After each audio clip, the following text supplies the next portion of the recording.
문제가 책으로 보는 것과 문제를 푸는 게 또 틀리죠. 일단 기출문제는 되도록이면 여러분들이 오늘 지금 25개 나갔는데, 오늘은 용어의 정의, 중개대상물, 시험제도, 그리고 이제 오늘 공부한 금지행위, 확인서명, 거래계약서, 손해배상 이건데요. 출제는 지금 7개 정도 되는 부분이에요. 그래서 용어의 정의, 중개대상물, 그다음에 시험제도, 그다음에 금지행위, 확인서명, 거래계약서, 손해배상. 그래서 7개 정도 비중을 25개 갖고 연습한 거예요. 그래서 그 기출문제는 되도록이면 지금은 아직은 이제 설 익었기 때문에 여러분들이 좀 틀려도 되는데, 기출문제는 되도록이면요, 실수로 한두 개 정도 용서를 하는 겁니다. 실수로 한두 개 정도 용서하고 다 맞춰버려야 돼, 그냥. 그래서 이게 9, 10월 달 정도 되면은 이 문제집부터 다시 한번 쭉 봤을 때 다 맞추셔야 된다. 그래서 그래야 되고, 기출문제를 80점 맞았다, 70점 맞았다, 이거는 소용이 없어요. 일반 문제를 그렇게 맞춰서 상관없는데, 기출문제는 여러분들이 익숙하기 때문에 대부분 이제 많이 맞추게 될 겁니다. 그렇게 될 거예요. 오늘 문제 편안했죠? 자, 그러면 보겠습니다. 자, 그러면 용어의 정의, 기억을 한번 살려봐야죠. 6개 용어의 정의를 정확하게 암기하고 계셔야 됩니다. 그래서 핵심 포인트 단어를 꼭 기억해야 돼요. 그래서 단순형 문제가 있고, 이걸 응용해내는 문제가 요즘 최신의 경향이고, 용어의 정의 관련 판례의 태도를 묻고 있거든요. 그래서 이제 이렇게 지금 구성이 되기 때문에 이 6가지 용어의 정의를 핵심 포인트 단어를 찍어갖고 기억한다. 그래서 중개라 함은 법정 중개대상물에 대하여 나와야 돼요. 거래 당사자가 안 나와야 되고, 매매기관 임대차 그 밖의 권리의 득실을 변경한 행위를 알선하는 것, 이렇게 4가지 요소로 나와야 된다. 자, 다음 중개업이에요. 3글자죠. 그러니까 3가지 요소로 간다. 다른 사람의 의뢰, 일정 보수, 중개를 이게 꼭 나와야 된다. 다음에 개업공사는 뭐만 기억하시라고요? 개설, 등록. 다음에 공인사람은 이 법에 의한 자격, 취득만 나와야 돼요. 그래서 외국에서 공인사 자격을 취득한 자는 공인중개사가 아닙니다. 이렇게 되고요. 소속공사는 말 그대로 간다. 개업공사에 소속된 공인중개사로서 중개 업무 수행하거나 개업공사의 중개 업무를 보조한다. 이렇게 나오는데, 최신의 경향이 이 괄호 속에 있는 말, 개업공사의 법인의 사원 또는 임원으로서 공인중개사인자를 포함한다. 이걸 엄청 잘 물어요. 그래서 이걸 꼭 이해해 두시고, 마지막으로 중개보조원이에요. 중개보조원이라 하면 공인중개사가 아닌 자로 출발한다는 걸 꼭 기억해야 됩니다. 반드시 기억하고 있어야 되고요. 그러나 개업공사에 소속되어 단순한 업무 보조가 꼭 나와야 되죠. 현장 안내 및 일반 사무 등 개업공사 중개 업무 관련된 단순 업무를 보조하는 자다. 이게 바로 이제 용어의 정의 6가지고, 이 부분을 물으면 여러분들이 끝까지 좀 어려워하십니다. 대신 용어의 정의 관련 판례는 잘 아시기 때문에 판례는 쉽게 기억해요. 그러면 중개 행위인지 여부는 사회 통념에 따라 객관적으로 결정하는 거죠. 주관적 의사에 따라 결정하는 것이 아니다. 다음에 컨설팅에 부수하여 중개를 업으로 합니다. 중개업이에요, 아니에요? 부수적으로 하더라도 중개업이 될 수 있죠. 이렇게 되고, 일방의 의뢰를 포함합니다. 그래서 이제 그 정도 감을 잡아두시고요. 그럼 문제 볼까요? 1번 문제. 자, 그래서 이제 최신 경향의 문제가 지금 1번 문제로 나왔어요. 공인중개사에는 외국법에 따라 공인중개사 자격을 취득한 자도 포함된다. 틀렸죠?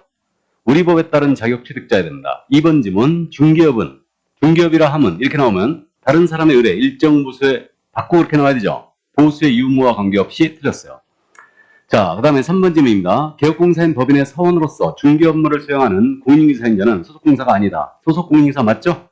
그래서 이게 최신 경향이에요. 법인의 사원으로서 공인중개사인자, 이 자는 분명히 소속공사입니다. 그래서 꼭 기억하시고, 이걸 제가 여러분들한테 연습을 시킬 때, 정규 강의할 때, 개업공사인 법인의 사원으로서 단순한 업무를 보조하는 공인중개사인자는 소속공사라 볼 수 없다. OX, X예요.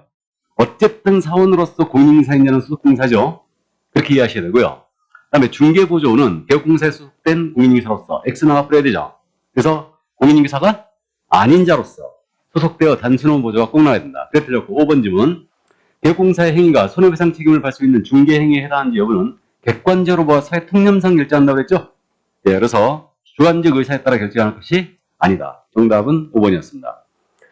자, 쉽게 맞췄을 걸로 이해되시고, 넘어갑니다. 2번 문제, 용어의 정의. 이게 이제 또 최신의 경향, 29회 기출이었는데, 개업공사라면 공인중개사 자격을 가지고 중개를 업으로 하는 자를 말한다. 틀렸죠?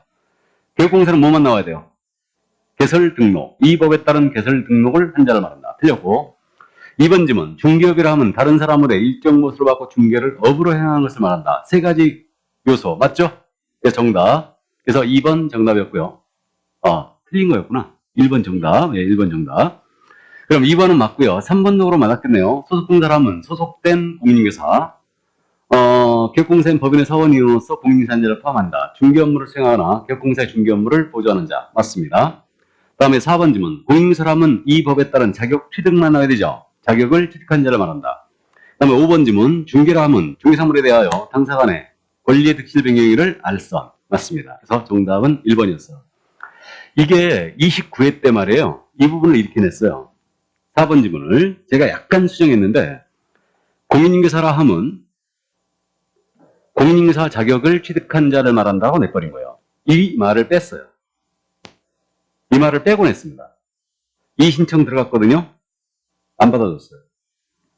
29회 때 안 받아줬습니다. 그래서 바로 1번 정답 쳤어요. 근데 4번에 쓰신 분은 없었겠죠? 다 1번에 쳤을 거예요. 그렇기 때문에 대세에 영향이 없었어요. 일단 그래서 안 받아줬습니다.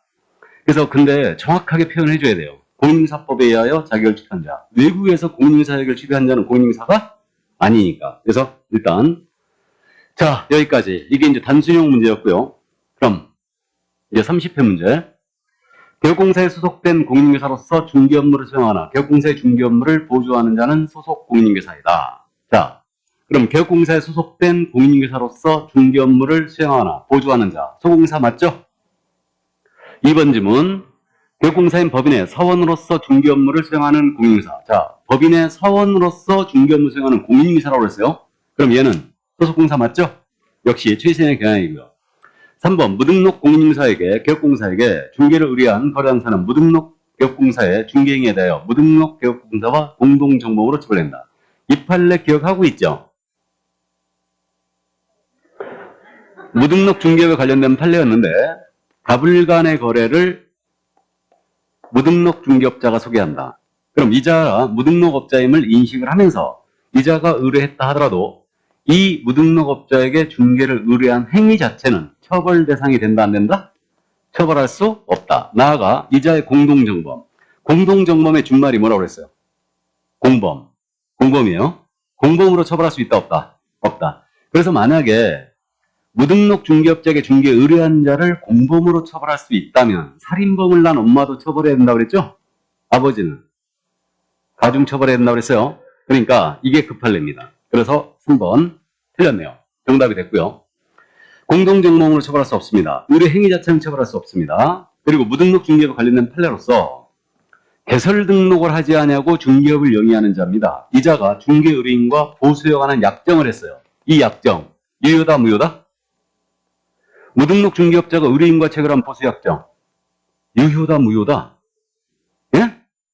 무효. 전부가 다 무효죠. 근데 기업공인중개사가 의뢰인과 체결한 보수 약정입니다. 이거는 초과하는 부분만 무효다. 구분되세요? 그래서 무등록업자가 의뢰인과 체결한 보수 지급 약정은 전부가 다 무효예요. 근데 개공이 의뢰인과 체결한 보수 약정은 초과하는 부분만 무효입니다. 그래서 이 점 감 잡아두시고요.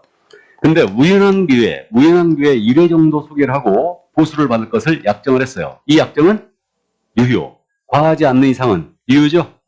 기억하고 있죠? 그래서 이거 기억을 해 두셔야 됩니다. 자, 다음에 4번 질문이에요. 다른 기업공사의 중개보전 또는 기업공사인 법인의 사원 임원이 될 수 없다. 우리 이중속 금지죠? 그래서 이중속 금지 규정이었고 5번 질문. 거래 당사자 간 지역권 설정과 취득을 알선하는 행위는 중개에 해당한다. 알아보셨어요? 지역권은 중개대상 권리가 맞죠? 맞고 이것의 설정과 취득을 알선하는 행위입니다. 이건 중개에 해당하는 거 맞죠? 여기까지. 그래서 이제 정답은 3번이었는데 여기서 제재만 기억하고 갈까요? 이중소속에 걸렸어요. 개공이 이중소가 달렸다. 제재. 필취. 필요적 등록 취소의 1-1. 근데 소공이 만약에 이중소가 달리면 자격 정지의 1-1. 다음 자격 정지 기간 중에 이중소가 달렸어요. 자격 취소의 1-1이에요. 이렇게 되고 중개보조는 1-1이죠. 그래서 이거고 그 다음에 이제 최근에 또 이걸 물어봤던 게 소속 공인중개사는 그 법인의 임원이 될 수 있다.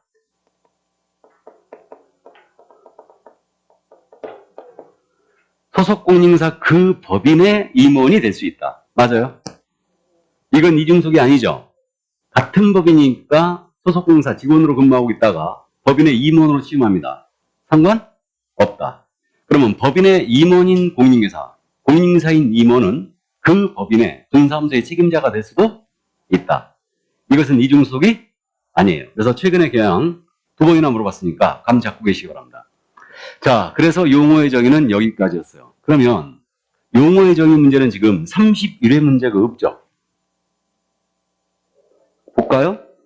그런 건 여러분들 안 보고 그냥 닥치는 대로 풀어야 되는데, 이게 30회 문제, 그 다음에 이게 29회 문제, 그 다음에 이게 28회 문제예요. 31회가 없잖아요, 지금. 그럼 출제가 안 됐다는 얘기죠. 이해되세요? 예상되시죠? 그러니까 32회 때는 출제가 지금 용어의 정의 확실시되고 있는 거예요. 매번 내던 것을 빼먹었다. 그럼 그 다음에는 반드시 내요. 그래서 6가지 용어의 정의를 정확하게 암기해 주시고 중개업에 관련된 판례 꼭 정리해 주시기 바랍니다. 그리고 응용화해 내는 거, 대표적인 거 우리가 연습을 계속 했는데, 법인의 임원 또는 사원으로서 공인중개사인자는 소속공인사이다. 알아보시겠죠? 그래서 이제 그게 응용된 지문이에요. 그래서 이제 그런 것들 이해해 주시고요. 자, 그래서 용어의 정의였고, 이제 중개대상물로 가볼까요? 자, 그럼 중개대상물 이론을 잠깐만 기억을 살립니다. 이 중개대상물 문제는요, 최근의 경향이 주로 판례를 묻습니다. 그래서 판례를 묻기 때문에 쉽게 맞춰버려요. 대토권, 분양권, 뭐 이런 것들, 권리금, 이런 거 갖고 물어보니까 쉽게 맞춰버렸는데, 해당하지 않는 것들을 꼭 감을 잡고 있어야 됩니다. 그러면 중개사물은 5가지가 이렇게 이제 정해져 있고요. 이 5가지에 포함되지 않는다. 그럼 중개사물이 아니라고 일단 보시면 되는데, 그러면 일단은 금전, 아니죠. 나아가서 가식의 수목입니다. 아니죠. 수목은 명인 방법을 갖춰놓거나 등기한 것만 되는 거예요. 등기한 수목 집단이 뭐라고요? 임모. 겁니다. 그 다음에 선박이나 자동차, 건설기, 항공기 모두 안 되는 거죠. 이해를 꿔주시고. 그 다음에 이제 해당하지 않는 것, 사적 거래가 불가한 것들은 안 된다. 해서 시청, 청사, 문화재, 미채굴의 광물, 바닷가, 국도, 우주부동산, 이건 주인 없는 땅, 국유로 한다고 그랬죠. 나아가서 온천수, 포락지 모두 안 되는 거예요. 안 되는 것들 위주로 기억해야 됩니다. 그래서 이제 안 되는 것들 이렇게 되고요. 그래서 중개대상물에 해당하기 위해서는 사적 거래가 가능해야 된다. 그럼 사적 거래가 가능하다면 사법상 제한이 붙어 있어요. 가압류가 된 아파트예요. 된다 안 된다? 되는 거죠. 경매 개시결정 등기가 된 아파트예요. 되는 거죠. 그래서 이제 이런 것들 감 잡고요. 공법상 제한이 붙어 있다. 개발 제한 구역 내 토지입니다. 돼요 안 돼요? 되고, 그다음에 도로 예정지인 사유지 역시 되는 거죠. 그래서 이제 이런 것들 감 잡고 있고요. 자, 그다음에 중개대상 행위가 되느냐 문제. 이것은 중개 개입이 가능해야 된다. 그래서 안 되는 것들, 중개 개입이 불가한 것들. 증여 자체는 중개 개입 여지 없다고 그랬어요. 그다음에 상속 중개할 수 없죠. 공용 수용 안 되고 기부 체납 안 됩니다. 경매 안 되고 점유도 안 되고 법정 지상권의 성립 안 되는 거죠. 중개 개입 여지가 없다. 법률의 규정이 성립하니까. 이해하셨죠? 그래서 이제 안 되는 것들 위주로 기억을 하는 겁니다. 그래서 중개대상 행위냐 아니냐 이건 잘 묻지 않아요. 다만 주의할 점은 상속된 토지예요. 증여된 토지. 이건 돼요 안 돼요? 되는 거죠. 상속 자체는 중개할 수 없지만 상속된 토지는 되는 겁니다. 그래서 이제 그 점도 이해해 주시고, 중개대상 권리가 되느냐 이 문제는 안 되는 것들, 중개대상물의 성립이 안 되고 이전할 수 없는 것은 안 되는 겁니다. 그러니까 중개대상물의 성립 가능해야 되고 이전할 수 있어야지만 됩니다. 그래서 안 되는 게 대표적으로 동산지일권 안 된다고 그랬죠. 분유기지권의 이전성이 없어요. 그다음에 미채굴 광물에 성립하는 광업권, 어업권 다 안 되는 겁니다. 산업재산권, 특허권, 지식재산권 다 안 됩니다. 그래서 안 되는 것들 위주로 기억하고, 문제가 되는 게 이거라고 그랬어요. 이거는 요즘 출제를 지금 자제를 하고 있는데 19회를 마지막으로 출제 안 하고 있는 겁니다. 19회 때 물론 정답 없음 처리가 됐으니까. 그러면 이 4가지 권리, 유치권 이렇게 나왔어요. 된다 안 된다?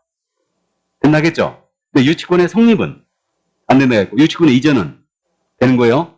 똑같이 법정사건하고 나오면 되는 거죠. 근데 법정사건의 성립 안 되는 거죠. 법률의 규정에 성립하니까 개입 여지가 없어요.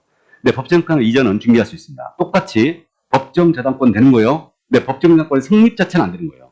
법률의 규정에 성립했으니까. 그 다음에 이전성은 이제 있습니다. 중개할 수 있죠. 그 다음에 환매권의 행사, 환매권 자체는 되는데요. 환매권의 행사는 안 되는 거예요. 환매 자체. 그러나 이제 환매권의 이전은 되는 겁니다. 주의할 점은 환매 계약이라고 만약에 나왔잖아요. 이건 된다 안 된다? 된다. 됐습니까? 자, 그래서 중개사물 여기까지고요. 그러면 여기까지는 이제 어려운 걸 냈을 때 우리가 이제 알아보자는 얘기고, 시험에 주로 내는 거는 이 부분이에요. 판례. 그래서 값만 잡으면 되는데, 우리 분양권은 장차 건축될 특정의 건물로 보고 있죠. 그럼 중개사물 맞죠? 맞고, 입주권입니다. 당첨이 되면 입주 예정대로 선정될 수 있는 지위불가한 입주권이라고 나온 거예요. 된다, 안 된다? 안 되는 거고. 그러나 읽어봤을 때 어느 집에 들어갈지 특정이 돼버린 입주권이다. 구체화된 입주권이에요. 이건 된다, 안 된다? 되는 거죠. 그다음에 대특권. 택지개발지구내 이자 택지를 공급할 수 있는 지위에 불과한 겁니다. 돼요, 안 돼요? 안 되는 거다. 그다음에 중개사물인 건축물은 민법상 부동산에 해당하는 건축물에 한정된다. 이거 알아보겠어요? 이게 세차장 구조물에서 했던 얘기죠. 그러니까 우리 중개대상물이 되긴 건물이 되기 위해서는요, 지붕이 있고 기둥도 있고 벽도 있어야 되고 정착물이어야 된다고 그랬죠.